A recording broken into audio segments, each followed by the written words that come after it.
Halo Malaysia, selamat pagi, salam sejahtera Malaysia. Malaysia kita punya, cintai Malaysiaku, kita jaga kita. Sebelum kita mulakan berita hangat pada hari ini, untuk anda yang baru pertama kali, silalah untuk sudi tekan butang subscribe, like dan share. Sila juga tinggalkan komen anda kerana setiap komen anda amatlah dihargai. Berita hangat hari ini daripada channel ini, Denyut nadi suara rakyat bergema terus-menerus di dalam channel ini. Setiap hari kita membawakan berita-berita terbaru yang pastinya dinantikan oleh seluruh rakyat Malaysia. Kita akan mulakan berita kita. 1, 2, 3. Berita mula sekarang. Salam sejahtera Malaysia, selamat malam. Berita terkini yang pastinya dinantikan oleh seluruh rakyat Malaysia baru saja diterbitkan, dipetik daripada malaysiakini.com, bertajuk Kes Kapal Tempur LCS di peringkat akhir siasatan. Ketua Pengarah ASPRM memberitahu. Berita penuh.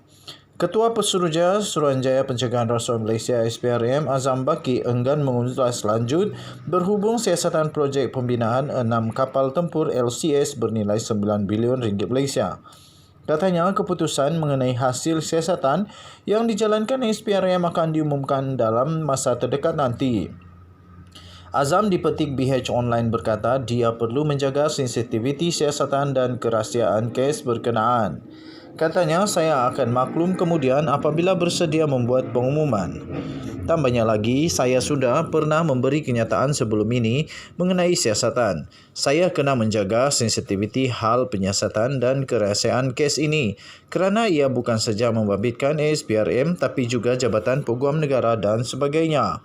Sebab itu, saya kena pastikan perkara ini diambil kira dahulu, katanya. Sementara itu, Azam berkata siasatan mengenai LCS sudah bermula sejak beberapa tahun lalu dan kini di peringkat akhir. Ada pihak seolah-olah menggambarkan yang siasatan masih dijalankan dan menggesa ASPRM untuk menyiasat. Sudah banyak kali saya katakan, kita sedang menyiasat dan peringkat akhir penyiasatan. Jadi peringkat ini saya tak mahu komen dulu, katanya. Sebelum ini, pelbagai pihak mendesak ASPRM supaya menyelesaikan segera siasatan berhubung kepincangan projek pembinaan 6 kapal tempur LCS susulan laporan daripada Jabatan Kuasa Kira-Kira Wang Negara atau PAC yang dibentangkan pada Khamis yang lalu. Dalam laporan yang dibentangkan itu, PAC menyenaraikan 9 rumusan mengenai punca kepincangan projek pembinaan kapal berkenaan. Antaranya, laporan itu menyebut kerajaan sudah membayar sebanyak 6.083 bilion ringgit Malaysia kepada Bostia Naval Shipyard Sdn Bhd BNS bagi projek rundingan terus itu. Namun, tiada kapal diterima setakat ini. Sekian berita, salam sejahtera Malaysia. Malaysia kita punya, cintai Malaysiaku, kita jaga kita. Jangan lupa tekan butang subscribe, like dan share. Komen anda amatlah dihargai. Sila tinggalkan komen anda di ruangan komen. Denyut nadi suara rakyat bergema di channel ini. Kita jumpa lagi. Bye-bye. Salam sejahtera Malaysia.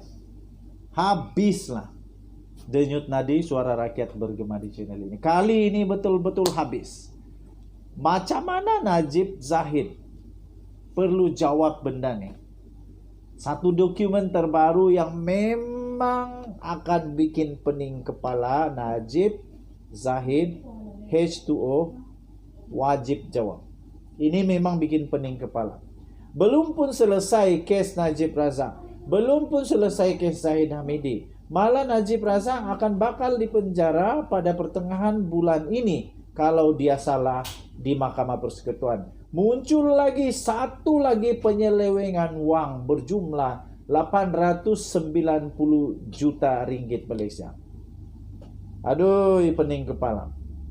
Tuan-tuan dan puan-puan, dokumen yang baru diterima telah diterbitkan di syahbudin.com.net. Kamu boleh cari syahbudin.com.net. Baru sebentar tadi, 4 Ogos diterbitkan, maksudnya baru tadi. Penyelewengan projek kapal perang LCS hanguskan sebanyak 890 juta ringgit Malaysia. Najib, Zahid dan H2O wajib jawab. Itulah tajuknya. Tuan-tuan dan puan-puan, saya mengalu-alukan tulisan ini sebenarnya. Sebelum itu saya ingin kongsi dulu siapa yang tulis benda ni. supaya kamu tahu siapa tulisannya. Oh, panjang betul. Ditulis oleh Rafizi Ramli. Habislah. Rafizi kalau memang dia keluarkan barang, habis. Sebab dia akan keluarkan dengan bukti, dengan segala-gala bukti yang kukuh. Tak cakap sembarang cakap. Tak macam penyokong-penyokong yang memang sangat suka dengan Najib Razak. Duk marah-marah, duk kata-kata di YouTube dan sebagainya. Tetapi kalau Rafizi yang kata memang sekali dengan buktinya, dia beri dengan detail. Oke, so kata Rafizi dalam tulisan dia, saya mengalu-alukan tumpuan masyarakat kepada nasib prajurit negara yang secara langsung terkait dengan dana awam. Isu ini lebih kritikal berbanding skandal-skandal lain, kerana ia melibatkan pelbagai dimensi multidimensional seperti nomor 1. Dia tulis, penyelewengan dana rakyat untuk membina sistem pertahanan negara yang dianugerahkan terus kepada syarikat yang dikawal oleh tabung amanah yang sepatutnya menjaga kebajikan prajurit. Nomor 2, apabila projek dan dana diselewengkan, bukan saja tabung amanah mengalami kerugian, sistem pertahanan negara turut terdedah kepada pelbagai risiko apabila kelengkapan dan persenjataan menjadi lapuk dan ketinggalan zaman. Nomor 3, mangsa seterusnya ialah prajurit yang terus dipinggirkan dan tidak terbela. Sedangkan jika berbilion ringgit yang diselewengkan melalui perolehan projek-projek pertahanan ini tidak berlaku, wang itu boleh digunakan untuk memberi allowance dan pension yang lebih baik kepada prajurit. Hari ini, pengerusi jawatan kuasa kira-kira awam atau PAC yang berhormat Wong Kah-Wok mengeluarkan kenyataan mengenai dapatan-dapatan PAC yang meneliti pengendalian projek Littoral Combat Ship ataupun LCS yang telah berlautan sejak tahun 2011 yang lalu lagi. Untuk makluman semua orang ramai, projek yang dianugerahkan secara terus pada tahun 2011 ini telah menelan belanja sebanyak 6 bilion setakat tahun 2020, tetapi satu kapal perang pun belum disiapkan. Mengikut jadwal kontrak, sepatutnya 5 kapal perang telah disiapkan dan diserahkan kepada Tentera Laut Diraja Malaysia TLDM untuk beroperasi. Sebenarnya saya telah mengumpul maklumat dan mengkaji skandal ini sejak beberapa bulan yang lalu atas kapasiti saya sebagai orang awam. Tulis Rafizi Ramli. Berikut adalah maklumat penting yang perlu diketahui oleh orang awam. Nah, inilah yang Rafizi berikan satu demi satu detail bukti. Pada 16 Disember 2011, Kementerian Pertahanan telah mengeluarkan surat lantikan Letter of Award atau dikenali sebagai LOA kepada Bastard Naval Shipyard Sdn Bhd BNS untuk membina dan membekalkan 6 second generation petrol vessel ataupun SGPV Littoral Combat Ship LCS dengan jumlah kontrak sebanyak 9 bilion. Menteri Pertahanan pada ketika itu yang bertanggungjawab menguruskan projek ini ialah Datuk Seri Ahmad Zahid Hamidi, Presiden UMNO sekarang. Habis. Kerajaan Persekutuan menandatangani kontrak akhir dengan BNS bagi kontrak berjumlah 9 bilion pada 17 Julai 2014. Menteri Pertahanan pada ketika itu yang merundingkan perjanjian akhir ialah Datuk Seri Hisamuddin Tun Hussein, Menteri Kanan Kerajaan Gabungan PAS UMNO Bersatu sekarang. Perdana Menteri pada ketika LOA dan kontrak projek ini diselesaikan tidak lain dan tidak bukan adalah Datuk Seri Najib Tun Razak. Kata Rafizi, saya telah mengumpulkan maklumat berkenaan penyelewengan demi penyelewengan yang berlaku sepanjang sedekat projek ini berjalan. Saya akan kembali mendedahkan satu persatu dalam siri ekspos sepanjang bulan Ogos ini seperti yang saya pernah lakukan dalam skandal NFC, 1MDB, tabung haji, dan Felda dulu. Habis. Memang pening kepala Najib Razak, Zahid Hamidi kali ini. Pening, memang pening. Saya bermula pada hari ini dengan soalan yang mudah.